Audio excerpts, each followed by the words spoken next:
Hello everyone, स्वागत है आपका आपके अपने प्यारे से यूट्यूब चैनल लर्न विद ओजस्वी अकेडमी पर। जैसा कि आप सभी से मैंने बोला था कि जैसे मुझे टाइम मिलेगा वैसे ही आपके लिए वीडियो बनाना स्टार्ट कर देंगे। आपके लिए मतलब क्लास 10 के बच्चों के लिए। क्लास 12 की बात करें तो क्लास 12 का जो बोर्ड एग्ज़ाम की प्रिपरेशन है उसकी मैंने स्टार्ट कर दी है जो है आप लोगों के लिए। और उस तैयारी में अब तक जो है आपके लिए ट्रांसफॉर्मेशन का एक टॉपिक, डिग्री ऑफ कंपैरिजन का, और एक्टिव एंड पैसिव वॉइस का जो टॉपिक है वो कंप्लीट हो चुका है। एक्टिव एंड पैसिव वॉइस की बात करें तो वो तो 10th के लिए भी इम्पोर्टेंट है। आप लोग भी उस वीडियो को देख लीजिएगा प्लेलिस्ट में जाकर के, ताकि जो एक्टिव एंड पैसिव वॉइस का टॉपिक है वो आपका क्लियर हो जाए, है ना। इंटरमीडिएट की बात करें तो ग्रामर के साथ साथ बीच में आपको लिटरेचर का कंटेंट मिलता रहेगा। और इम्पॉर्टेंट करेक्शन की बात करें तो चैनल पर प्लेलिस्ट में ऑलरेडी पड़ा हुआ है ना। और करंट की बात करें तो ग्रामर के साथ साथ लिटरेचर जो है वो आपको बीच बीच में कंटेंट मिलता रहेगा। रही बात क्लास 10 के बच्चों की, तो आप सभी को जो है इस बात को जान करके बड़ी खुशी होगी कि आज से आपके लिए जो है जो क्लास 10 का जो इंग्लिश का सिलेबस है, सिलेबस के अकॉर्डिंग जो है वो मैंने चैप्टर यहाँ पर एक्सप्लेन करना स्टार्ट कर दिया है। और ग्रामर और लिटरेचर दोनों ही चीज़ों को आपको यहाँ पर कंटेंट मिलेगा। जो भी चीज़ें आपको मिलेगी यहाँ पर वो एकदम सॉलिड मिलेंगी और प्रॉपर एक्सप्लेनेशन के साथ मिलेंगी, ईजीएस्ट वे में मिलेंगी। हर चीज़ें यहाँ पर आपको कंप्लीट कराई जाएंगी। प्रैक्टिस के लिए भी यहाँ पर मैंने एक प्लेटफॉर्म तैयार कर रखा है, टेलीग्राम। उसको अगर आपने ज्वाइन नहीं किया है तो टेलीग्राम को भी ज्वाइन कर लीजिएगा, ताकि ग्रामर पढ़ने के साथ साथ आपकी वहाँ पर प्रैक्टिस भी हो सके। तो आज आपके लिए जो है सबसे पहली पोएम आपके लिए लेकर के आए हैं आपके पोएट्री सेक्शन की, डेस्कटॉप स्नो, है ना। बिना देरी किए हुए स्टार्ट करते हैं डेस्कटॉप स्नो पोएम को, और बड़े मज़े से आप सीखने वाले हैं। वीडियो के लास्ट तक देखिएगा, आपको इस पोएम में जितनी भी इंपॉर्टेंट चीज़ें हैं वो सारी की सारी चीज़ें क्लियर होने वाली हैं यहाँ पर, ठीक है। वीडियो को देखते देखते ही आपको सारी चीज़ें यहाँ पर लर्न हो जाएंगी, ठीक है। तो स्टार्ट करते हैं आज की पोएम डेस्कटॉप स्नो।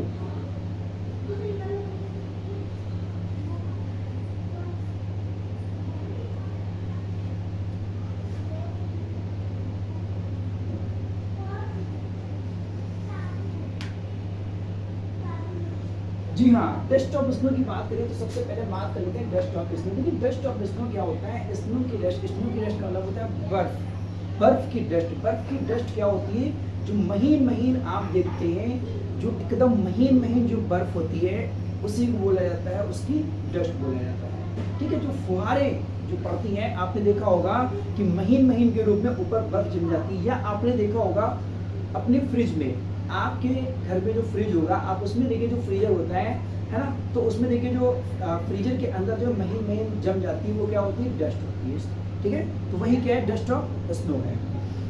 तो ये जो डस्ट ऑफ स्नो है यानी कि tiny particles of snow, snow के जो छोटे छोटे पार्टिकल्स होते हैं उसी को क्या कहा जाता है, डस्ट ऑफ स्नो कहा जाता है। तो सबसे पहला क्वेश्चन तो आपका यही से बन जाएगा, पेपर में आपसे पूछा जा सकता है कि भैया ये बताओ ये डस्ट ऑफ स्नो क्या होता है, तो आप सीधा सीधा क्या लिखोगे, टाइनी पार्टिकल ऑफ स्नो, ठीक है। नंबर 2, ये सबसे पहला क्वेश्चन आपका हो गया कि भाई डस्ट ऑफ स्नो क्या होता है। नंबर 2 की बात करें कि भाई who is the composer of this poem या who is the poet of this poem. तो भैया इस पोएम को जो लिखने वाले हैं वो रॉबर्ट ली फ्रॉस्ट हैं। रॉबर्ट ली फ्रॉस्ट ने इंटरमीडिएट में भी एक पोएम लिखी हुई है। यहाँ पर तो इनकी जो पोएम है वो सिर्फ 2 स्टैंजा में है, और अगर इंटर की पोएम की बात करें, जितना है आपके इन्होंने 2 स्टैंजा में लिखा है उतना ही वहाँ पर बड़ी पोएम लिखी हुई है, ठीक है। रोड साइड स्टेट जो है वो आपकी इंटरमीडिएट की पोएम है। तो इसके जो कंपोजर हैं यानी कि जो कविता की रचना करने वाले, कविता को लिखने वाले कौन है, आपके रॉबर्ट ली फ्रॉस्ट है। रॉबर्ट ली फ्रॉस्ट साहब की बात करें तो इनका जो बर्थ हुआ था, इनका जन्म हुआ था वो 26 मार्च 1874 को हुआ था, और इनकी जो डेथ हुई थी वो 29 जनवरी 1963 में हुई थी। एक बात बताते हैं आपको, रॉबर्ट ली फ्रॉस्ट जो है वो भी हल्की फुल्की कवि नहीं है, बड़े महान कवि माने जाते हैं, है ना। ये जो है बड़े हाई लेवल के पोएट थे, अमेरिका के पोएट थे, अमेरिकन पोएट हैं। इस पोएम के माध्यम से जो मैसेज मिलता है, इस कविता की बात करें तो ये कविता क्या मैसेज देती है। देखिए तीसरा क्वेश्चन आपका हो गया पोएट का, ये पोएट है। जन्म और मृत्यु के बारे में अगर बात करें तो ये डिटेल आपकी होगी, अमेरिकन पोएट है। अब बात कर लेते हैं मैसेज की, आखिर क्या मैसेज देती है ये पोएम। तो जो ये मैसेज देती है ये देती है कि भैया जो है छोटी छोटी चीज़ें जो है कोई भी बड़ा परिवर्तन ला सकती है ना। कई बार क्या होता है, कई सारी चीज़ें हमारे लिए बड़ी निगेटिव होती हैं, पर वो निगेटिव चीज़ें भी क्या करती हैं, टर्न हो जाती हैं किसमें, पॉजिटिविटी में हो जाती हैं कई बार। तो little things can big change, यानी कि छोटी छोटी चीज़ें भी बड़ा बदलाव कर सकती हैं। जैसे अगर आप थोड़े थोड़े पेड़ पौधे लगाते रहते हैं तो क्या होता है, वातावरण हमारा कैसा होता है, अच्छा हो जाता है। अगर हर बंदा एक पेड़ लगाए तो सोचो जरा दुनिया में कितने पेड़ हो जाएंगे। अगर हर बर्थडे पे हर कोई बंदा पेड़ लगाता है तो सोचिए कितने पेड़ हो जाएंगे, और जब पेड़ों की तादाद ज़्यादा हो जाएगी तो मौसम कैसा हो जाएगा, वातावरण कैसा हो जाएगा, आप समझ सकते हैं। तो छोटी छोटी चीज़ों से क्या होता है, बड़े परिवर्तन किए जा सकते हैं। ठीक है, तो ये थी पोएम और पोएट के बारे में कुछ इंपॉर्टेंट बातें। ये आपका मैसेज हो गया है यहाँ पर। ठीक है, ये भी पूछा जा सकता है कि क्या मैसेज देती है ये पोएम। अब हम स्टार्ट करते हैं आपकी पोएम। 2 स्टेज में पोएम है, अभी पता नहीं चलेगा आपको पोएम कब खत्म हो गई। लाइनों पे ध्यान दीजिए, अगर आप लाइनें ही ध्यान से समझ लेंगे तो आपको पोएम का मीनिंग समझ आ जाएगा। The way a crow shook down on me the dust of snow from a hemlock tree। पहले इसका लिटिल मीनिंग समझ लेते हैं। The way a crow, यानी कि फ्रॉड साहब जो है वो कहीं जा रहे थे, रास्ते में थे। क्रो, क्रो का मतलब जानते हो आप, कौवा। कौवा नाम सुनते ही आपके मन में आता है, किसी का नया भैया, किसी को कह देते हैं कि वो कौवा, कौवा जैसा है, या हम ये कह लेते हैं कि भैया कौवा अगर आया है तो कौवा को भगाने लगते हैं। क्या आपने कभी सोचा हम कौवा को क्यों भगाने लगते हैं? कोयल आती है तो उसको नहीं भगाते हैं, क्यों? तो ये कोयल जो है वो पॉजिटिविटी का सिंबल है, और जबकि कौवा जो है वो निगेटिविटी का सिंबल है ना। तो निगेटिविटी के सिंबल की वजह से क्या होता है, कि जो कौवा है, जो क्रो है, यहाँ पर जो है निगेटिविटी और फियर का सिंबल माना जाता है। ठीक है, तो रास्ते में हमारे साहब को कौवा मिला। कौवा कहाँ मिला जरा देखिएगा, शुक down on me, Shuk down on me the dust of snow. अब था क्या कि जो हमारे रॉबर्ट साहब है वो जा रहे थे और रास्ते में कोई हेमलॉक ट्री पड़ा। ये हेमलॉक ट्री क्या होता है जरा समझ लीजिएगा। हेमलॉक ट्री जो है वो एक ऐसा पेड़ है जो आपने क्रिसमस का ट्री देखा होगा, जैसा क्रिसमस का ट्री होता है वैसा ही हेमलॉक ट्री होता है, हमारे यहाँ नहीं होता है। ठीक है, तो ये जितने भी हिली एरियाज होते हैं, पहाड़ी क्षेत्र होते हैं, वहाँ पर ये पाया जाता है अमेरिका वगैरह में। तो ये जो हेमलॉक ट्री है, ये हेमलॉक ट्री जो है वो कैसा ट्री होता है, पॉइजनस ट्री होता है, बड़ा जहरीला पेड़ होता है, जैसे धतूरी का पेड़ होता है, आपने देखा है धतूरी का पेड़ भी बड़ा जहरीला होता है। ठीक है, तो ये क्या है, हेमलॉक ट्री है, पॉइजनस ट्री है, और हेमलॉक ट्री भी क्या सिंबल देता है, निगेटिविटी का सिंबल देता है। पेपर में आपका ये क्वेश्चन आ सकता है कि भैया क्रो का सिंबल क्या है, क्रो क्या सिंबलाइज करता है, हेमलॉक ट्री क्या सिंबलाइज करता है। तो बेटा ध्यान रखना, जो क्रो है वो भी निगेटिविटी को सिंबलाइज करता है, और जो हेमलॉक ट्री है, जो हेमलॉक ट्री है वो भी किसको सिंबल करता है, निगेटिविटी को सिंबलाइज करता है। क्यों? क्योंकि वो एक पॉइजनस ट्री है, उसको अच्छा नहीं माना जाता है। इनऑस्पिशियस का मतलब होता है अशुभ, उसको अशुभ माना जाता है ना। अगर हम बात करें, जैसे मान लीजिए आप रास्ते में जा रहे हो, बिल्ली आपका रास्ता काट जाए तो हम क्या कहते हैं, अरे यार कुछ गड़बड़ हो जाएगा, ऐसा करते हैं रुक जाते हैं, है ना। उसके बाद में थोड़ी देर के बाद जाते हैं ताकि वो जो अशुभ वाला संकेत है वो खत्म हो जाए। तो बिल्ली क्या हुई, अशुभ का संकेत हुई। इसी तरीके से क्रो और जो हेमलॉक ट्री है वो क्या है, निगेटिविटी का सिंबल है यहाँ पर। ठीक है, तो हमारे रॉबर्ट साहब जो वो रास्ते में जा रहे थे, और तभी क्या होता है कि वो एक पेड़ के नीचे रुकते हैं। किस पेड़ के नीचे रुकते हैं, हेमलॉक ट्री के नीचे। तो एक तो हेमलॉक ट्री खुद ही निगेटिविटी वाला है, और उस हेमलॉक ट्री पर कौन बैठा है, कौवा बैठा है। ठीक है, और हुआ क्या, शुक down on me the dust of snow. अब जैसे ही कौवा बैठा उस पेड़ की डाल पर, तो नीचे हमारे रॉबर्ट फ्रॉस्ट साहब होंगे। और हुआ क्या कि वो जब पेड़ की डाल हिली तो उस पर जो डस्ट ऑफ स्नो थी वो टप से हमारे फ्रॉस्ट साहब के ऊपर से गिरी। ठीक है, अब क्या होता है, has given my heart a change of mood and shift some part of a day I had. अब यहाँ पर मैं थोड़ा आपको ब्रेक देना चाहूँगा, थोड़ा समझिएगा। यहाँ पर सपोज कीजिए कि आप जो है घर से निकले, और हुआ क्या कि रास्ते से बिल्ली जो है वो आपका रास्ता काट गई। घर से आप बड़े गुस्से में थे, आपका मूड बड़ा खराब था। रास्ते में क्या हुआ कि बिल्ली आपका रास्ता काट गई, है ना। अब हुआ क्या कि भैया आपको तो बड़ा गुस्सा आ गया, कहा घर से निकले, एक तो घर से ही मूड खराब था, ऊपर से बिल्ली रास्ता काट गई।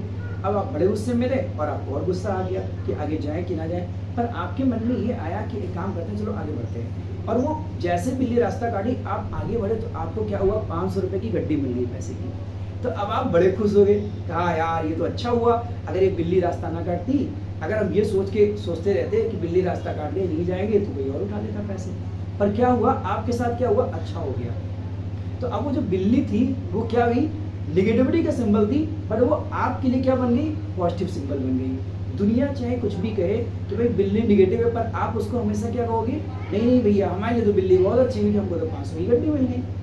तो सेम यही चीज़ है यहाँ पर कि आपके जो रॉबर्ट फ्रॉस्ट साहब हैं ये अपना घूमते हुए जा रहे थे, और क्या हुआ, चांस की बात है ये हेमलॉक ट्री के नीचे रुके, और जब हेमलॉक ट्री के नीचे रुके तो वहाँ बैठा था कौवा। इनको कौवा को देखते गुस्सा आई, क्योंकि ये ऑलरेडी गुस्से के मूड में थे। इट मीन्स उनका मूड जो था वो सैड था, वो दुखी थे किसी न किसी चीज़ से, है ना, कुछ भी रीजन हो सकता है। तो अब उस सैड मूड में क्या हुआ कि इनके ऊपर से टप से क्या हुआ, डस्ट ऑफ स्नो गिरी आके। जब डस्ट ऑफ स्नो गिरी आके तो क्या हुआ, इनका मूड चेंज हो गया। Has given my heart a change of mood। ये जो डस्ट ऑफ स्नो है, यहाँ क्वेश्चन एक बन जाता है कि किस चीज ने रॉबर्ट फ्रॉस्ट का मूड चेंज कर दिया। तो भैया क्या है, डस्ट ऑफ स्नो। ठीक है, तो डस्ट ऑफ स्नो ने क्या किया, उनके मूड को क्या किया, चेंज कर दिया। Has given my heart a change of mood, मतलब कि वो जो डस्ट ऑफ स्नो इनके ऊपर पड़ी तो इनका जो दिल था, यानी कि इनके हार्ट पर ऐसा प्रभाव पड़ा कि इनका मूड चेंज हो गया, बड़े खुश हो गए, बड़ा मजा आ गया इनको, है ना। जैसे होता है कि हम भी जब बारिश होती है तो बारिश की बूंदों में, बारिश में नहाना हमें बड़ा अच्छा लगता है। अगर हम दुखी होते हैं, नेचर के क्वार्टर में चले जाते हैं, बाग बगीचे में चले जाते हैं, फूल पौधों को देख करके बड़ा खुश हो जाते हैं। सेम वही चीज़ें नेचर यहाँ पे टर्न कर रही है सब कुछ। नेचर जो है आपके सारे दुखों को छीन लेती है आपसे और आपको खुश मिजाज बना देती है। तो वही हुआ कि डस्ट ऑफ स्नो इनके ऊपर पड़ी तो इनका चेंज ऑफ मूड, इनका मूड क्या हुआ, चेंज हो गया। एंड सिर्फ some part of a day I had a rude, मतलब रूड मतलब होता है दुखी होना, है ना। ये जो गुस्से में थे, जो दुखी थे, इनका जो मूड खराब था, है ना, इस डस्ट ऑफ स्नो की वजह से क्या हुआ, इनका मूड चेंज हो गया। बाकी का जो पार्ट था, जो बाकी का जो भाग था, मतलब पूरा दिन उनका जो है खराब रहा, पूरा दिन उनका जो है वो गुस्से में रहा, रूड में रहा, है ना, पूरा दिन। पर एक लम्हा ऐसा आया, एक पॉइंट ऐसा आया, एक क्षण ऐसा आया, वो क्षण कौन सा था, वो क्षण ये था डस्ट ऑफ स्नो का उनके ऊपर गिरना। तो डस्ट ऑफ स्नो गिरने की वजह से उनका मूड क्या हुआ, चेंज हो गया। पॉइंट हमारे जो है वो बड़े खुश मिजाज में हो गए, है ना। तो एक सवाल ये उठता है मन में कि आखिर हमें कैसे पता चला कि पोएट गुस्से में थे। भाई यहाँ साफ साफ लिखा हुआ है कि of a day I had rued, मैं गुस्से में था, मैं दुखी था, और क्या हुआ कि एक डस्ट ऑफ स्नो जो है मेरे ऊपर से गिरी और जिससे क्या हुआ, हमारा मूड चेंज हो गया, हमारा मूड बदल गया, मतलब वो अच्छे मूड में हो गए।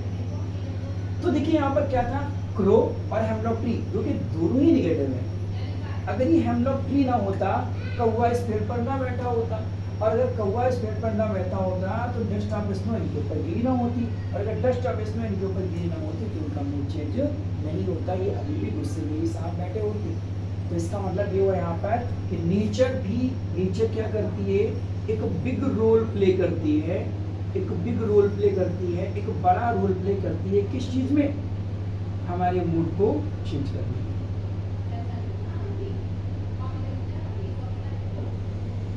है ना, हमारे मूड को चेंज करने में। आखिर क्यों ऐसा होता है, जैसे ही हम गुलाब का फूल देखते हैं, हमें कोई भजन करता है तो हम खुश हो जाते हैं। जैसे ही बर्फीली जो है घाटियां होती हैं उनको हम देखते हैं, बड़े मजे करने लगते हैं, है ना। तो ये थी आपकी पोएम, है ना। तो इस पोएम में क्या था, एक बार फिर से हम समझ कर देते हैं। रॉबर्ट फ्रॉस्ट साहब जो है कहीं रास्ते में घूमने जा रहे हैं, तभी क्या होता है, और वो किस मूड में, सैड मूड में, वो किसी चीज़ को लेकर के उनका मूड ठीक नहीं है। और तभी क्या होता है, हेमलॉक ट्री पेड़ के नीचे जब वो आते हैं तो उस पेड़ के ऊपर बैठा कौवा जो है पूरा बैठा हुआ है, और जब वो उस ट्री पर बैठता है तो डस्ट ऑफ स्नो जो है वो हमारे रॉबर्ट फ्रॉस्ट के ऊपर गिरती है, और तभी क्या होता है, डस्ट ऑफ स्नो की गिरने से उनका मूड जो है वो चेंज हो जाता है, वो अच्छे मूड में आ जाते हैं, उनका मूड टर्न हो जाता है, किसमें, हैप्पीनेस में टर्न हो जाता है, खुशियों में चेंज हो जाता है ना। मतलब वो अच्छा फील करने लगते हैं, गुड फील करने लगते हैं, है ना, अच्छा फील करने लगते हैं। ठीक है, ये सब वर्ड्स याद रखिएगा, ये सब वर्ड्स आपके एग्जाम में आ सकते हैं, बड़े काम आएंगे। तो ये थी आपकी पोएम। अब हम इस पोएम से लेकर कुछ इंपॉर्टेंट चीज़ें डिस्कस करने वाले हैं। जैसे बात कर लेते हैं सबसे पहले इसके लिटरेरी डिवाइसेस की। लिटरेरी डिवाइसेस में सबसे पहले तो इसमें आता है सिंबोलिज्म, यानी कि इसमें प्रतीकार्थक शब्द कौन से हैं। तो एक तो आपका हेमलॉक ट्री और दूसरा क्रो है। तो पहला तो आपका हो गया हेमलॉक ट्री, जो काय का सिंबल है, इनऑस्पिशियस जिसका मतलब होता है अशुभ, ठीक है। पॉइजनस जहरीला, निगेटिविटी नकारात्मकता, ठीक है। क्रो भी सिंबोलिज्म है, वही क्रो भी क्या है, निगेटिविटी का प्रतीक है, डूम का प्रतीक है, फियर का प्रतीक है। Dust of snow, dust of snow क्या करती है भैया, एक बात बताओ, डस्ट ऑफ स्नो जब रॉबर्ट फ्रॉस्ट के ऊपर गिरी तो उनका मूड कैसा हो गया, हैप्पी हो गया, है ना, उनको अच्छा फील होने लगा। तो भैया जॉय, डस्ट ऑफ स्नो क्या स्टैंड करती है, जॉय स्टैंड करती है। बात कर लेते हैं लिटरेरी डिवाइसेस। देखो लिटरेरी डिवाइसेस क्या होते हैं आपको बता दें, जिनको आप हिंदी में कहते हो अलंकार, वही आपके इंग्लिश में होते हैं। यहाँ पर पोएट्री में जो है पोएम को डेकोरेट करने के लिए इनका यूज किया जाता है। तो आपकी इस पोएम में जो है सबसे पहले हम बताते हैं एलिट्रेशन। एलिट्रेशन क्या होता है, हिंदी में आपने सुना होगा अनुप्रास अलंकार। अनुप्रास अलंकार क्या होता है, जहाँ पर किसी भी अक्षर की बार बार आवृत्ति आती है। जैसे चाची ने चाचा को चांदी के चम्मच से चटनी चटाई, चा लेटर रिपीट हो रहा है। जैसे यहाँ पे हम ये कह लें कि भाई जो है खड़क सिंह की खड़कने से खड़कती हैं खिड़कियाँ, वो जो गाना था, तो उसमें खा लेटर का रिपीटेशन हुआ है। तो ये जो लेटर का रिपीटेशन हो रहा है यही क्या है, एलिट्रेशन है। इसी तरीके से इंग्लिश की अगर हम बात करें तो यहाँ पर देखिएगा एलिट्रेशन क्या है। जैसे हम अगर बात करें यहाँ पर एलिट्रेशन की, तो आपके लिए बन जाएगा यहाँ पर जो है the way a crow shook down on me the dust of snow from a hemlock tree has given my heart। देखिए यहाँ पर देखिए h रिपीट हुआ है, ठीक है, has given of my heart a change of mood and saved some part। यहाँ देखिए s रिपीट हुआ है, ठीक है, यहाँ देखिए s रिपीट हुआ है, ठीक है। of a day I had a room। एक बार फिर से देखिए, the way a crow shook down on me the dust of snow from my hemlock tree has given my heart a change of mood। यानी कि ये दो लाइनें ऐसी हैं, पहला has given my heart, इसमें इसमें h लेटर जो है वो रिपीट हुआ है। और बात कर लें and saved some part की, and saved some part, इस पार्ट इसकी बात करें तो यहाँ पर s लेटर रिपीट हुआ है, ठीक है। फिर बात करते हैं एसोनेंस की। एसोनेंस भी क्या होता है, ये जो एलिट्रेशन होता है इसी का एक पार्ट होता है। एलिट्रेशन में दो पार्ट होते हैं, एक तो होता है एसोनेंस और एक होता है कॉन्सोनेंस। यहाँ पर एसोनेंस है तो हम एसोनेंस की बात करें। देखिए एसोनेंस में क्या होता है, जहाँ पर वॉवल साउंड का रिपीट होता है, वाउल साउंड का रिपीट होता है ना, वाउल साउंड का जहाँ पर रिपीटेशन होता है, repetition of vowel sound, repetition of vowel sound. Vowel sound का जहाँ पर रिपीटेशन होता है वहाँ पर एसोनेंस लिटरेरी डिवाइस होती है। मूर्तें जरा यहाँ पर कहाँ पर है, शुक डाउन ऑन मी। देखिए शुक डाउन ऑन मी, यहाँ पर जो ओ है, O shook down on me, O sound का यहाँ पर रिपीटेशन हुआ है तो ये क्या हो जाएगा, एसोनेंस हो जाएगा। फिर बात करते हैं इंजैम्पमेंट। इंजैम्पमेंट क्या होता है, देखो इंजैम्पमेंट एक ऐसी लिटरेरी डिवाइसेस होती है जहाँ पर पोएट्री जब कोई पोएम लिखता है तो उस पोएम की लाइनों में वो comma, full stop, punctuation marks का ध्यान जहाँ पे नहीं रखता है, ठीक है, और बिना पंक्चुएशन मार्क्स के, बिना कॉमा फुल स्टॉप लगाए हुए लिखता है तो वो क्या कहलाता है, इंजैम्पमेंट कहलाता है। तो ये जो आपका स्टैंजा है, the way a crow shook down on me the dust of the snow from my hemlock tree, ये आप देख सकते हैं इस पोएम में।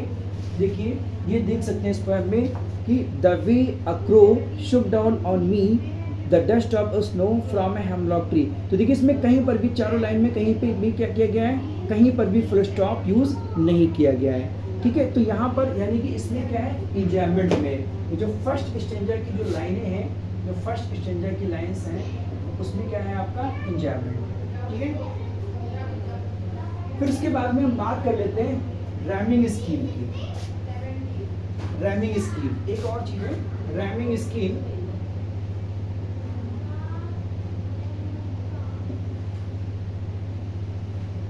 बहुत इंपॉर्टेंट क्वेश्चन है, बहुत ज्यादा पूछा जाता है रैमिंग स्कीम। देखिए रैमिंग स्कीम की बात करें तो रैमिंग स्कीम में क्या होता है, पहले रैम का मतलब समझ लीजिए। रैम का मतलब ये होता है सेम साउंड के जो वर्ड होते हैं, जैसे गोलू भोलू सेम साउंड के वर्ड हो गए, है ना। सेम साउंड के जो वर्ड होते हैं जैसे क्रो, स्नो, ये आपके सेम साउंड के वर्ड हैं, ठीक है। तो जो सेम साउंड के जो वर्ड होते हैं उनको रैमिंग वर्ड्स कहा जाता है, पहली चीज। अब अगर हम बात करें रैमिंग स्कीम की, तो रैमिंग स्कीम का मतलब ये होता है सेम साउंड वर्ड को रखने का जो तरीका है वो, है ना, वो आपकी कहलाती है रैमिंग स्कीम। मतलब वर्ड्स को एडजस्ट करने की जो प्लानिंग होती है वो क्या कहलाती है, रैमिंग स्कीम कहलाती है। जरा देखते हैं यहाँ पर, देखिएगा बड़ा आसान है इसको पहचानना। जिससे मान लीजिए यहाँ पर लिखा है स्नो, तो हमने इसको नाम दे दिया ए लेटर से। अगर इसकी बात करें ऑन मी, ये अलग तरह का है बी। अगर हम बात करें स्नो की तो क्रो, स्नो सेम है, तो इसको हमने क्या नाम दे दिया, फिर ए दे दिया। मी ट्री सेम है, इसको क्या नाम दे दिया, बी। तो इसका मतलब ये हो गया, इसमें हमारी स्कीम क्या बन गई, ए बी ए बी, ये स्कीम हो गई। फिर अगर हम बात करें हर्ट, तो हमने इसको नाम क्या दे दिया, फिर वही नाम दे दिया सी। मूड डी, पार्ट सेम वही नाम दे देते हैं ए बी, है ना। पार्ट देखिए यहाँ भी सेम जा रहा है, part heart part, hurt part, last देखा जाता है हर्ट पार्ट, ठीक है। तो यहाँ पर देखिए ये और ये सेम है, तो इसको सेम नाम दे दिया ए, और इसको भी नाम क्या दे दिया, बी दे दिया।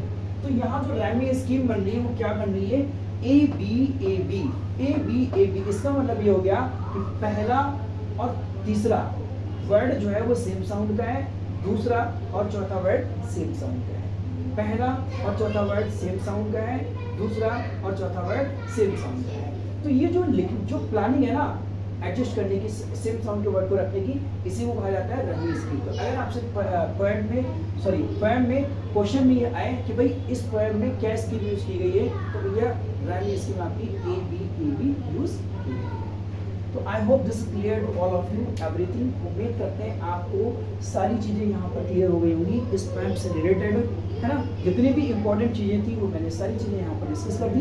वीडियो थोड़ा सा बड़ा हो गया, पर मैंने बना इसलिए दिया वीडियो थोड़ा सा बड़ा, ताकि आपको एक ही वीडियो में सारी चीज़ें क्लियर हो जाएं, है ना। वीडियो आपको कैसा लगा, वीडियो को बात करके जरूर आप मुझे बताइएगा, और मिलते हैं आपके साथ में, आपसे हम नेक्स्ट पोएम में। तब तक के लिए थैंक्स फॉर वॉचिंग।